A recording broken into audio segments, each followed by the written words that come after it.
Дөңгүлү суунду сакта, асаба байрак туумду сакта. Халк башы арагынды какчарган калыс болуш керек. Калыстык болбосо элден арып кетет.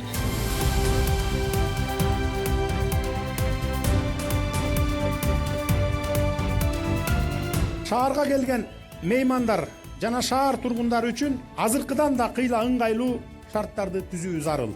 Кыргызстан акыйкатты сүйгөн, калыстыкты кармаган, чындык үчүн жанын курман чапкан, эркин ойлогон өлкө. Биз демократиялык баалуулуктарга жогору баа беребиз. Калыс пикир, ачуу чындыкты угууга даярбыз. Сөз эркиндиги, адам укуктарынын корголушу кылымдар бою жашашы керек. Кадыр байке, мен сизге биздин калктуу конуштагы көмүр өндүрүүнү колго алып, иштебей жаткан Жыргалаң шахтасын калыбына келтирип берүүңүздү өтүнөм.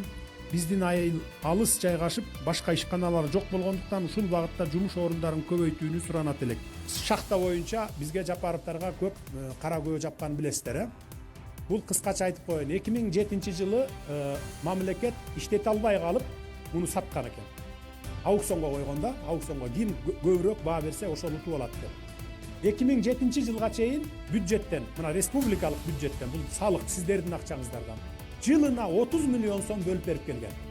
Жылына ошо шахта Жыргалаңга 30 миллион сомдук көмүр эмес, 10 миллион сомдук көмүр казчу эмес. 3000 тонна казып, же болбосо иштебей калып, анан кийин ушинтип эле жүрө берген. Карыз болуп, соцфондко карыз болуп, налогко, электричествого карыз болуп жүрө берген экен.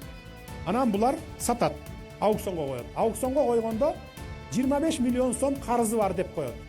Мына андан башка карызы жок. Анан мына алып иштетсеңер ким аукциондон утса деп. Менин бир тууган агам утат. Уткандан кийин, бир айдан кийин барып прием кылып алайын десе, 25 эмес, 65 миллион сом карызы болот. Баягы өсүп кеткен пенияларын көргөзбөй койгон, жана башка расходторун.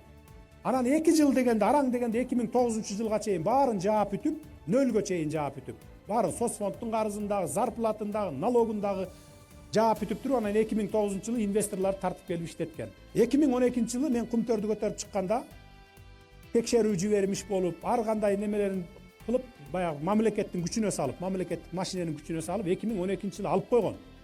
Кайра өкмөткө алып алган, тартып алган. Мына бүгүн азыр ошол өкмөттүн карамагында турат. Ошол күндөн ушул күнгө чейин. Менин жеке оюм, жеке пикирим шахта Жыргалаң боюнча. Азыр эми барып туруп, менин агам алып туруп иштетсе, мына бийликке келип туруп, анан күчкө салып алып алды деп айтат элдерин. Ошондуктан биз албай, мамлекеттин өзүндө калтырып туруп, бул шахтаны мен көңүл буруп, именно ошол намыс үчүн дагы, же болбосо элдин жыргалчылыгы үчүн, пайдасы үчүн ушул шахтаны иштетебиз. Мен муну жеке өзүм көзөмөлгө аламын. Мамлекеттин карамагында болот. Бул менчикке кайра албайбыз, өтпөйт. Таза суу маселеси бизде кыйын болуп жатат.